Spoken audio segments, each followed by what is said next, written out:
I'm going to start off in a little bit of a strange manner. Does anybody know what woman wrote the first published book? So this is in case you're ever on Jeopardy later. We're going to have some. So the first published book written by a woman was Julian of Norwich. It's called The Revelations of Divine Love. It was in the early 15th century. It makes sense because the printing press, Gutenberg.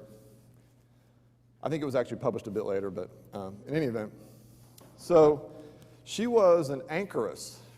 Scott talked about these, right? Anchorites and anchoresses, didn't you, in the history class on Wednesday night. So what that means is she lived in a little room attached to a church, and she had like one window, maybe two, depending on her setup. And the purpose of that window was so she could see church happen, the ceremonies of church, and also that she could receive communion, right? So that was, I guess I keep leaning into that like it's going to do something. So that was kind of her setup, right? So it's a strange and not a very good setup. And I want to mention something out of this, but I don't want to endorse this book necessarily. It's kind of a description of things like heaven and such. I put it in the same kind of genre as Dante's Inferno or Milton's Paradise Lost or C.S. Lewis' The Great Divorce. It's kind of in that realm, you know. I'm not sure what she thought per se, but anyway, she talks sometimes about God not just as the Father, but she describes him as a mother too. And she never says as a woman. She always says he, you know, so him as a mother. And actually some of that gets read on Mother's Day in some churches, I think in England and places, but it's a little obscure. I just read several parts of it. It's in Old English, and so you have to find a translation. It's not real readable, but Genesis 1:27, so God created mankind in his own image. In the image of God, he created them, male and female, he created them. And I think it's a point we need, maybe it's not a point we need to make, but I always kind of feel like it is, that women and men are created in God's image, and we carry characteristics of God. And we have different, you know, I was talking in the boys' college group, I don't know, the men's college group, whatever, and I should probably say men because we talked about being men, but Wednesday night, and we talked about the different roles of men and women, and what the roles that God gave Adam and Eve. They're different, aren't they? And we talked about men, that requires sacrifice.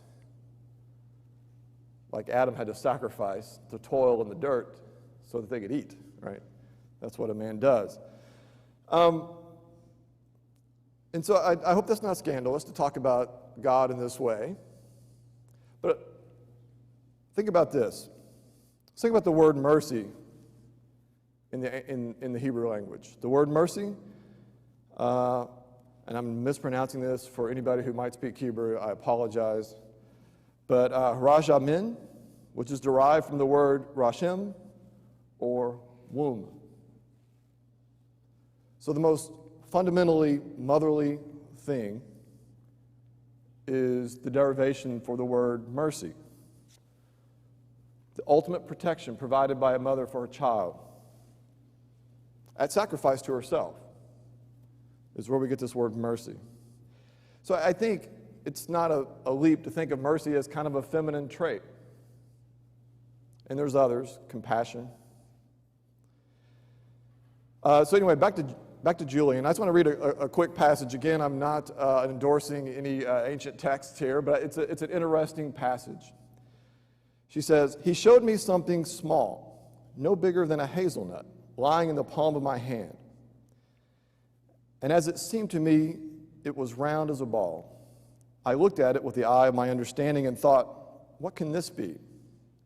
I was amazed that it could last, for I thought that because of its littleness, it would suddenly have fallen into nothing. And I was answered in my understanding, it lasts, and it always will, because God loves it. And thus, everything has being through the love of God." This seems a very, to me, uniquely feminine description of kind of this idea that God holds the world in his hands, that everything exists because of the love of God. That's how a mother might describe it. So, why am I talking about all this? He's like, where am I going with this?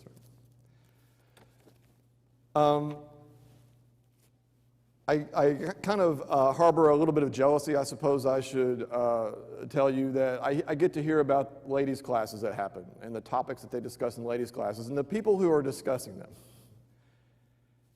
And the jealousy I have is, man, I wish I could go sit in there and listen to that, because the wisdom that's being laid down is probably terribly insightful and certainly unique from my experience, and I miss out on that. I get to hear things from my wife and girls, but, you know, Penny recently did one on purity, Abby, they did one on Rahab. Like, there's just been some topics I wish I could have sat in on, and I know that's not the way we do things, right? But so I want to have this kind of discussion from this perspective, which means that, and y'all are pretty good, right? And here's an example of Charlotte. After last week's class on Caleb, you may remember, I hope you remember. We talked about Caleb, and we talked about finishing strong. We talked about, you know, no retirement from Christianity and continuing the works of God as we get older. And she said, you know, did you look at Psalms 92:14? And I said, no, I didn't, and here it is. They still bear fruit in old age. They are ever full of sap and green. What a wonderful verse to sum up what we were talked about last week. So I want to talk about Mary today, the mother of Jesus. And remember what we're doing. We're kind of looking at people from the Bible and kind of trying to learn from their story. So I want to start off in Luke 1.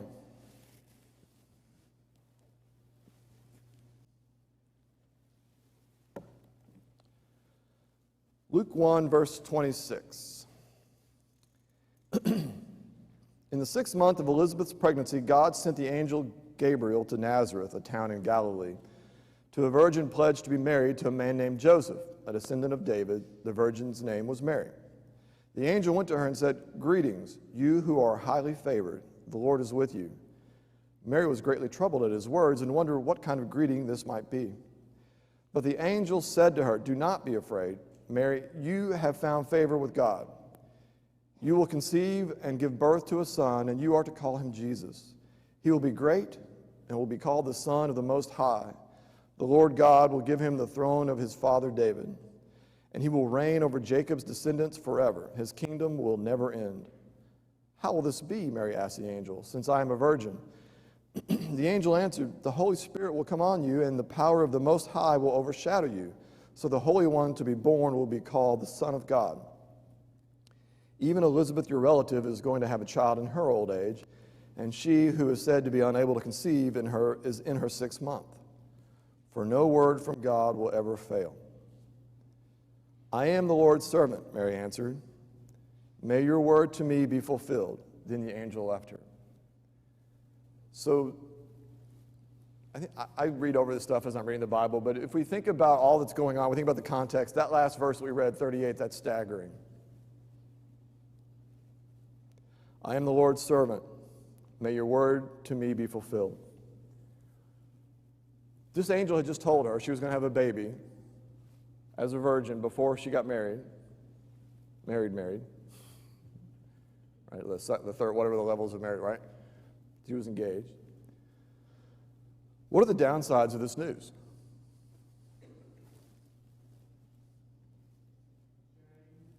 What's that? Shame, right? She's having a baby. She's not married.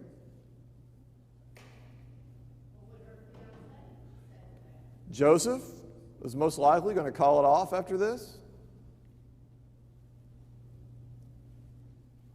Gets worse, though.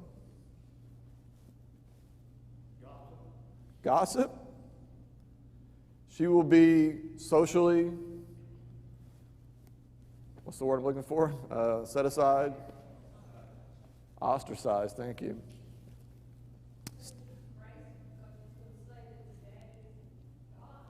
What's that now?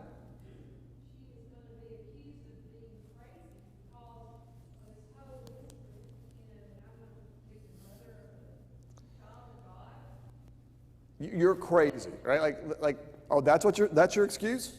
You're crazy. Yeah. for sure.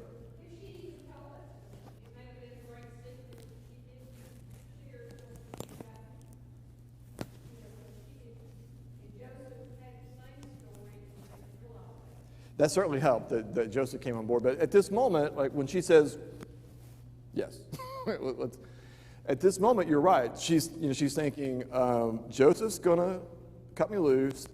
And not just the social society, my family is going to disown me. These are the things that happen to people who had kids out of wedlock in that day. People are going to think I'm crazy when I try to talk my way out of it or explain what's happening here. What happens to a young woman without a husband when her family disowns her? She's worthless, both figuratively and literally. So she's got no money.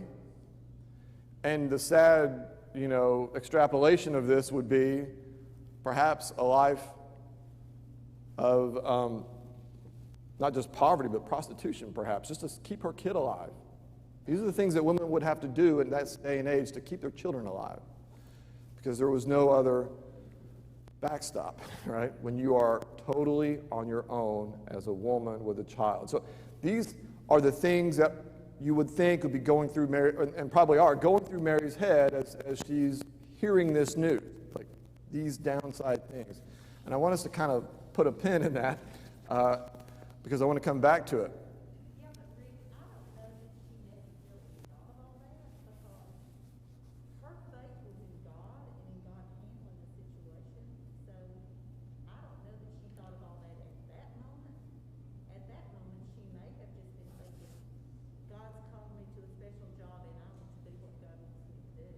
That seems to be the way, like her instantaneous acceptance suggests that if, I guess I should put this another way. What are the things that should have gone through her mind, right? Or what are the things that go through a normal person's mind when they hear that information? That's probably a better way to put it. I think she's right, and that's the way I'm thinking about it. We're discounting the fact that an angel of God is talking to her. I mean, how would that change your usual way of looking at things? I mean, an angel of God talked to Sarai. An angel of God talked to Zacharias. Like I agree. I mean, I'm not disagreeing, but I'm saying this is tremendous. Right? Regardless of who is delivering the information, it's a tremendous. I mean, she does say, for example, like, well, how can this be? I'm a virgin, and the angel explains, and she's like, yeah, that tracks. Okay, continue. Right? So there is this kind of instantaneous. That's kind of the point I want to make. Like, there's this instantaneous acceptance of this information, kind of outside of all this stuff, all the downside that would go along with this. And in fact, I want to talk about her song in a second, which is her reaction, which is the upside. Right? It's the upside of everything. Right? So now we're trying to learn from Mary, right? The whole point of this is to look at Mary and to learn. So given what Everett and Debbie are saying, I think this is really the important point here. What happens to us when we are asked to serve God? And before you answer, I don't just mean when I walk up to you and say, hey, can you teach this class for a quarter? Or when, John walks up to you and says, can you do Victory Village for a few weeks? Or can you drive this? I'm not talking about just those instances where somebody literally walks up to you and says, can you serve God in this exact way? I'm not just talking about that. I'm talking about all the moments in our life where we have the opportunity to serve God. When somebody says, hey, we're going to go out Wednesday night, you want to come with us? You can say, no, I'm busy. Or you can serve God. When somebody sees a Bible in your office and asks you about it, you can say, yeah, I read the Bible some or whatever. Or you can serve God. And so what are the reasons that we don't serve? And we can include in this when I directly ask you, because I will directly at some point ask you to do something. But so we can include that. Why don't we do things when we have this opportunity? Or what's the downsides of things when we ask to serve God? Why don't we just do it? Yeah, Don? Sometimes we kind of count the cost of it and say, look, I don't measure up. I can't do this. And don't. So Don said, I'm going to do a better job of repeating what people say because I'm hearing that if you're in the online crowd, you can't. But So Don says we kind of sit there and we count the cost. We don't feel like we're measure up. Like I'm not good enough to do whatever it is you're asking me to do. Boy, talk about a thought I've had a time or two. I think sometimes we forget that Jesus said when we serve others, we're serving Him. And throughout every day of our life, there's going to be an opportunity to serve Jesus by serving someone else.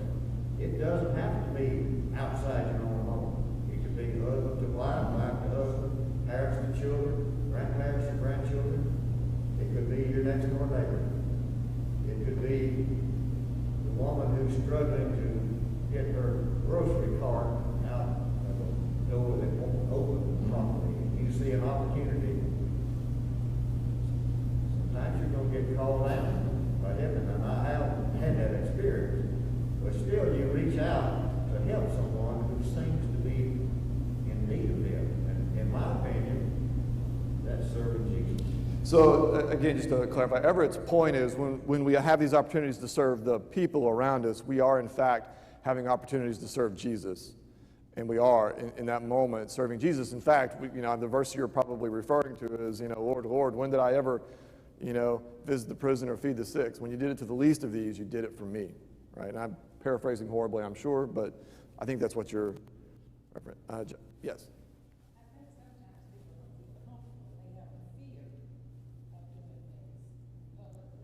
Mm-hmm.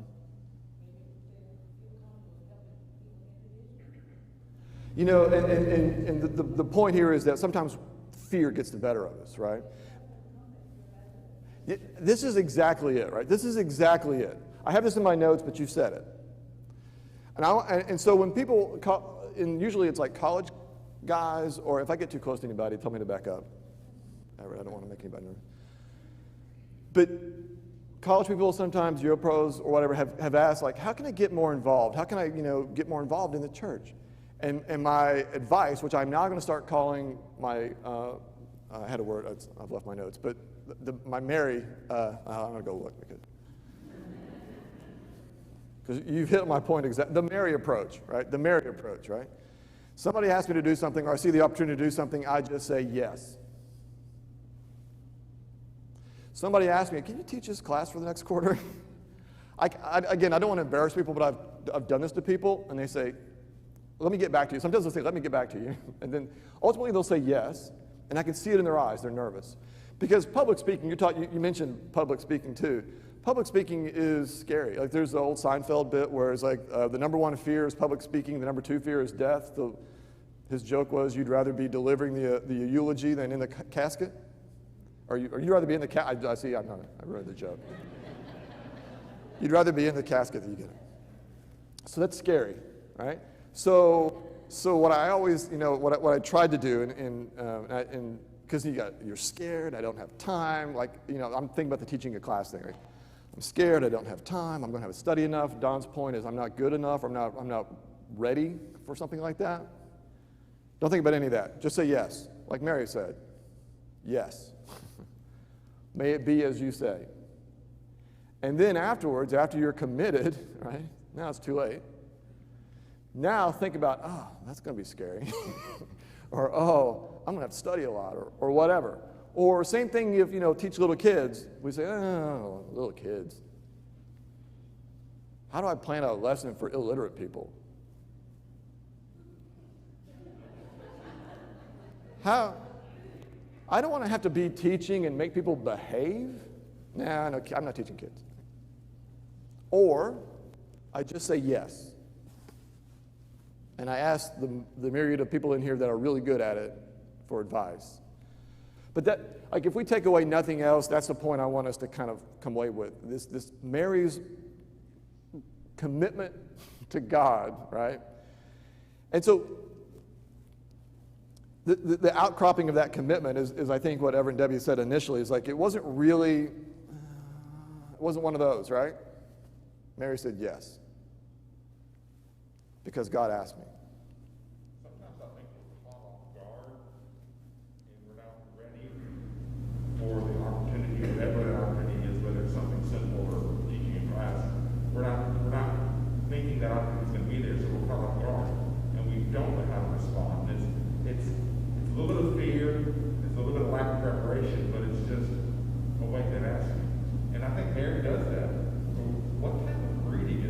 You know? Well, it is an angel talking to her, right? Yeah, right. What reading is this? And then, okay, how is this going to be? So she's a little off guard, but once she catches up, it's like, oh yeah, I mean, Yeah. I don't know what this is, but I mean, Yeah, and even as crazy as, you're a virgin and give birth, could you just give me a quick info? Okay, sure, I get that, right? She's there. All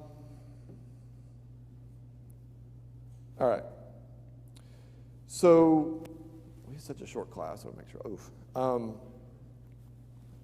I want to read, this is again, I feel like I'm doing this a disservice. I would much rather hear what the actual mother's in the room, but I want to read Mary's song. And this kind of series of classes was, at least in my mind, built around this idea of the Bible, not just as, God's will, which certainly it is, but the way he puts his will in our head is through art, is through, in a lot of ways.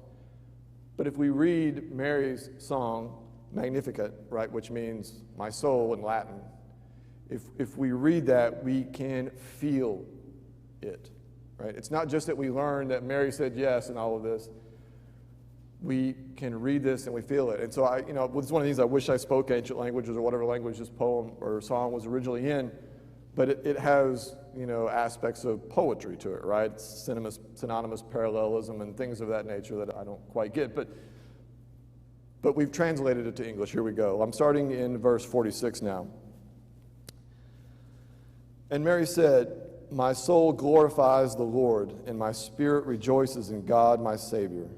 For he has been mindful of the humble state of his servant. From now on, all generations will call me blessed. For the Mighty One has done great things for me. Holy is his name. His mercy extends to those who fear him from generation to generation. He has performed mighty deeds with his arm. He has scattered those who are proud in their inmost thoughts. He has brought down rulers from their thrones, but has lifted up the humble. He has filled the hungry with good things, but has sent the rich away empty. He has helped his servant Israel, remembering to be merciful to Abraham and his descendants forever, just as he promised our ancestors. So this is such a unique, dialogue or whatever you want to put it.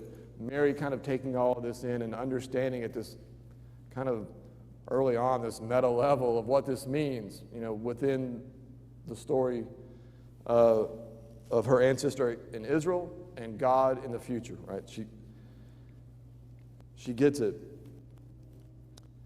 So, as I'm running out of time, I do want to hear some thoughts you might have on Mary's role as a mother, because I think in some ways motherhood is the ultimate servant. We're talking about Mary as an example of service. I view motherhood as kind of the ultimate service.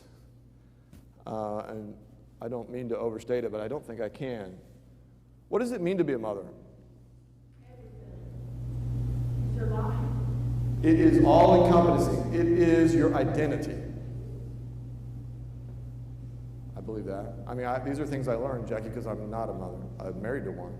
I had one. It is your identity. Well, you took it all. You said everything, but specifically, what is it? It's giving of yourself when you think you've done all that you can. But if your child needs more, you find a way.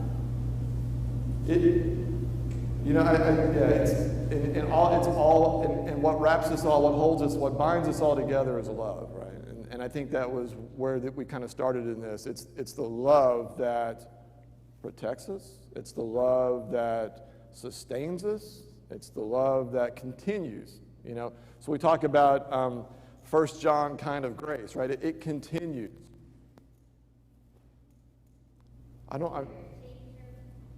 Teacher? You're a disciplinarian. A disciplinarian? And, they have to know that they can rely on you. When, something would happen and there would be a schedule conflict or whatever, and I'd just say, hey, I got that word back. Grace would go, well, I didn't think you would. I mean, Right. It's You're there, everything. That's a really good way to put it. I don't know if you could hear what Jan said, but she's describing all the things a mother does, and the things that they do for their kids, so much so that when she did something for her son that she was worried he's like, well, I never expected that you wouldn't, because you're my mom. That's what kids do. We take our mothers for granted. But the point of that is we can, because mothers are moms, and they're going to do it, and we can expect it, right? Somebody said it, maybe Jack, but at great sacrifice. We don't have time to talk about the roles of women in society, but when I was talking about the roles of men up there, I say, understand, women have a very difficult road, because it is a much bigger decision and sacrifice with regard to their life that they're making. That, like, for us, it's a no-brainer. Get your hide out there and work. Sustain your family. That's your job. Women have much more difficult. I don't want to get into that, but as a mother, it's more obvious, and because it's not money, it's their life they're giving you. Well, you do it in other places too. Like, I'm a mother at work. Right. If people have problems, they come to me. If they need something, they come to me. So if your mothering just is, like you said, who you are, and people look to you that way. So therefore, I need to use that to teach these people, and to teach, somebody dies, okay, we need to get together and take the food. And they're like, oh, y'all do that? Yeah, that's what we do. You say that you do that at work, but also you do that here. The whole reason I wanted to have this conversation is I don't get to normally have this conversation because I don't get to go to ladies' class. Y'all have barred me from that. And so, but your point is really well taken. It's like when we talk about the identity of being a mother, that doesn't just end at your kids. That is, who you are now, and what you've learned and how you behave is who you are now, and you show that in other places. And for us as men, I've said this in classes before, the thing I fight most is my selfishness, and that seems to be more of a problem for men than women. I don't know, but we can learn a lot from the sacrifice of women, our mothers. There's a lot to be learned. And so that, if nothing else, we don't really have a whole lot of time to get deep into this idea of motherhood, but we need to kind of watch it. And like I would watch, golf on TV later this afternoon. I'm going to see, how they chip around the green and how they putt. Like, I want to get my game better. Watch some mothers. Improve your game, I want to read this as we run out of time, because I don't always think about this aspect. This is something I suspect y'all talk about in ladies' class. I don't know.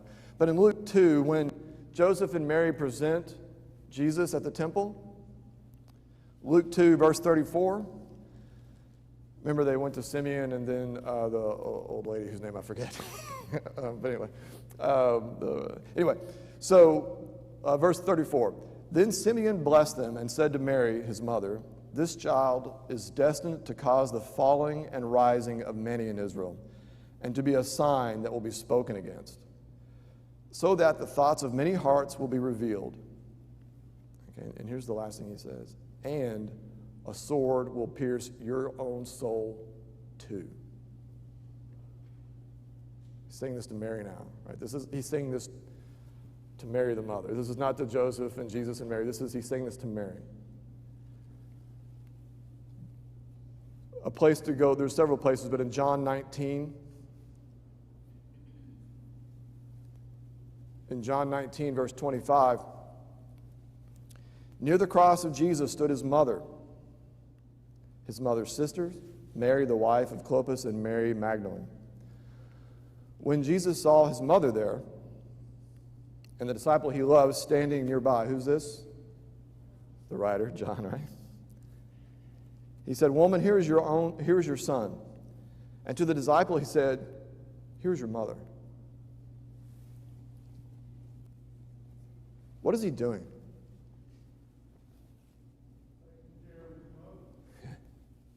He's taking care of his. This is the son of Mary now, right? Talking. This is the son of Mary. And he's saying that. Why is he picking John and not like his actual brother like James? Why is he saying, John, this is your mother now? At this point, as far as James isn't a follower, John is a distant cousin, so, and a faithful follower. Right, and he's there. Right there. And so Jesus isn't just looking after the physical well-being of his mother. He's also, wants her to be, within this spiritual movement still, right? He wants her to be around John. He wants John to be around his mother, the one he loves. So he's concerned for her physical well-being, but he's also making sure that, she knows him better than anybody, perhaps, right? Well, certainly. I mean, Jesus had said things like, who is my mother? And beyond all that, right? But she knows him better than anybody. She has maybe even some sway. Remember the first miracle, the wedding. She knows who he is, what he's capable of. But at this point, her soul's being pierced, right? And so what I like about that little passage is it shows the dynamic between mother and son. I have a hard time wrapping my mind around the deity and the humanity of Jesus. It just doesn't make sense. But here we certainly see a bit of both, but certainly the humanity of Jesus. Right? He's dying. He wants his mom taken care of. All right. Mothers, thank you. I wish I could hear more. I don't even know what the legality is. I've looked at Penny's notes before. I suppose that's okay. But I hear nothing but, I get to hear reports of ladies' classes and stuff, and I know they're incredible. And so I'm glad that y'all do that. I'm sad that I don't get to experience it, but continue to be examples for us. I've said this before, there's, all churches, and certainly this church has had a tough time, and we have been carried over many of these tough times with the women in this church, and I thank you for that. So, I'm not sure who we're going to do next week. By the way, maybe Stephen? But if you have ideas and you want to give me, we've got plenty of weeks, so I'm happy to take suggestions at any point. All right? Thank you.